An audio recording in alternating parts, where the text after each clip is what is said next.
So welcome everybody, back in Barcelona. Actually day 2, or officially it's day 3 actually, yeah? Depends when you start it. Yeah, it's a big question which day it officially is. But we started with 0 day or day 0.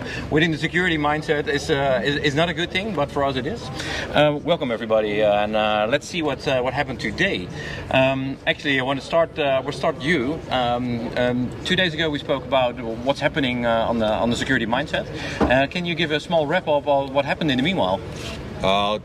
It's all over the place. Security, it's really hot topic, especially when it comes to user experience, the digital experience of end users, and how they can go together eventually in that workspace. What are the buzzwords you're bumping zero in? trust. Zero trust. For us, it's zero trust. Yeah. Zero trust, not a product, not a solution, but a philosophy to create that zero trust towards end users while keeping that digital experience at the top. And VMware has a lot of different solutions and products that can aid within the zero trust to enable that safe environment, that safe access to applications, safe access to data, so your end users can work on a good way. And I think the marketing side of Zero Trust is doing better, in my opinion, now at VMware. Where Zero Trust used to be a product, we get this Zero Trust.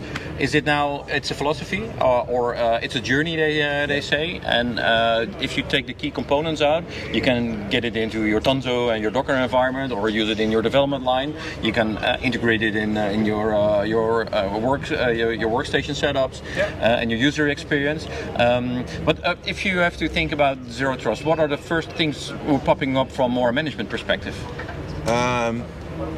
Do it step by step. You get in control, but you need to do small steps and do the steps good. If you think you can do the whole shebang in just one big step, you're lost. Yeah. You will lose. And eventually you will have you will be a year and a half busy with implementing everything. The technology will be old. You will not be secure, and your user experience is gone. Yeah. So do it small steps. And learn, by the way, during that journey, how you want to do it, and fine-tune, get more developed into that ultimate. So the small steps are actually helping you on learning how you can improve yourself even better. So Jesper, from your perspective, you're quite hardcore on the user experience and being sure that the user experience is in the right setting. Actually, Jeroen spoke about it too. Be sure you are treating your users as kings. True. Yeah. On the security side, there is quite always a contradiction, because security always feels like a disablement. True. And how do you take a look on it? How you can disable the disablement? As you mentioned, it's about balance, right? So you start off with what should the user experience look like, and how can we secure things. And I think one important step is that when an event happens, you want to lock it down. But when you do that, you can still inform the employee, right? You can set notifications like, hey, something's bad's going on, but we got you covered. We removed access for now. We have an alternative for you, so your physical device is compromised, but you can still use it to connect to a virtual machine in the data center. You can still work, you're not impacting in that way. It's just a little bit more of a hassle, but in the end, we make sure that everything stays secure. And it can all be done automatically. I mean, it's not like IT support has to do anything during that situation in order to enable the end user to work again. It's also part of the Zero Trust philosophy again. Automate everything. Be sure that if you have that 7 o'clock at Friday night when everybody is having a nice drink in the pub, if you detect a virus, you should at least be arranging that something is being blocked automatically, instead of that you're going to ring an operator or an administrator. Hey, on the on the workstation side and the experience about it, Jeroen also spoke about more the developer, about enabling those especially, because they have different needs, of course.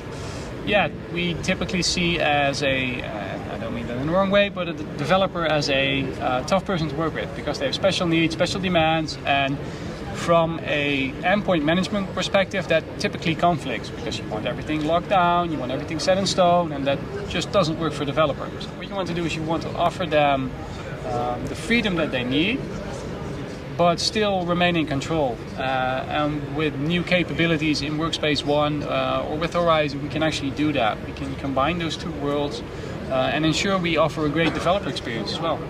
Well, sounds like a nice bridge to you actually, from a development perspective. I also can understand a developer is a person who is able to create new things, and not thinking in a way about disablement, of course, from a primary perspective. Do you agree with that? Yeah, I can totally recognize in your words. Like the developer is this tough persona that has certain demands. I need to install my tooling. I use different tools than my colleague developer, and if you limit your developers, you're also limiting them in the way they like to work. So you want to enable them, and security is not something you can add later, right? So from a development point of view, you need to think about security from the moment you start coding until it's in production. So from a developer perspective, you can say that because of the different needs, the security tooling should also be tuned on that. Yes. Okay, well that sounds good. So bringing it back to your journey actually over here, when we started talking about it, Zero Trust is one of the buzzwords over here. Have you seen any other ways of working or thoughts where you thought, hey, this is also security? Well, what you see is that we are enabling users to much more look like the work anywhere with any device, whatever whatever the user wants. And generations are coming that are experience the flexibility with mobile phones, iPads, and Chromebooks, and they want to work how they want to work, and they don't fit into that corporate environment where they're all broken, tied up, and they have no flexibility. They want to work on their way, and that's how they can be efficient. That's how they can really be productive for an organization. And it's the other side of the balance too. If you don't facilitate your people, especially now we have a leak of personnel everywhere in the world, if you don't keep them happy, they go away from your company. And then you might have a security risk on the other side, but a company risk on the other side. So the balance is difficult. Yeah. If you don't have any staff, there's no need to secure anything because you'll be out of business in no time. Yeah. So today is the day before the last day.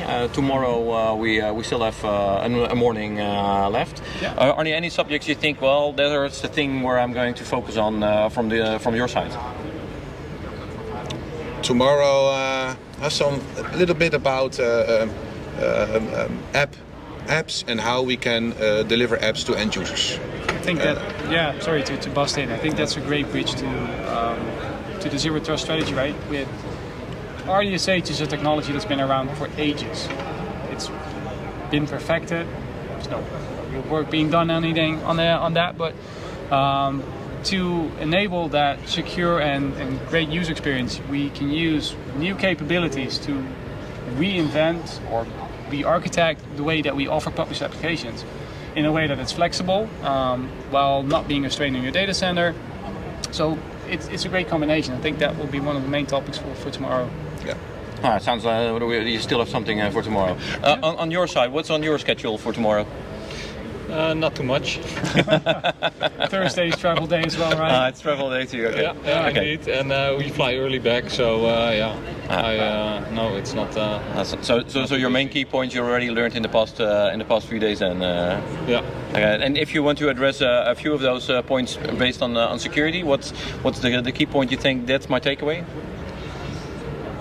You cannot add security later. So, and it's the DevSecOps that you need to start implementing security from scratch. Yeah. And you cannot add that later. It's it should be like you said. It's a process. It's not something you can add on top of your way of working. You also see during the opening they are putting a lot of focus, for example, on Tanzu over there with the security possibilities into there. API security, I think, is one of the new subjects which where there's a lot of attention for. Do you see opportunities you're going to research in the next few weeks and say, hey, there's my focus for where I'm going to put some energy on? No, I think it did not change anything because most of the subject mentioned during the last couple of days were already very actively being used at the customer where I'm working on development. An acknowledgement on that side is also quite important also, because you know you're already focusing in the right direction then. Yeah. So Don't fix what's not broken. Don't try to fix what's not broken. I think that's a really nice one to close down this session. Any other subject we would like to talk about? No, I think it was good. I think it's a good VMWare Explore, isn't it? Yeah. Absolutely. Yeah. It was interesting to see how things go because it's been a while since we were all here together, but I think the future is bright and it looks promising for next year. So, hey, thank you for joining at least at this short panel discussion and short interview. I think you guys had a little bit an overview of what happened over here on VMWare Explore. Please give me a thumbs up, follow my channel, and maybe talk to you later.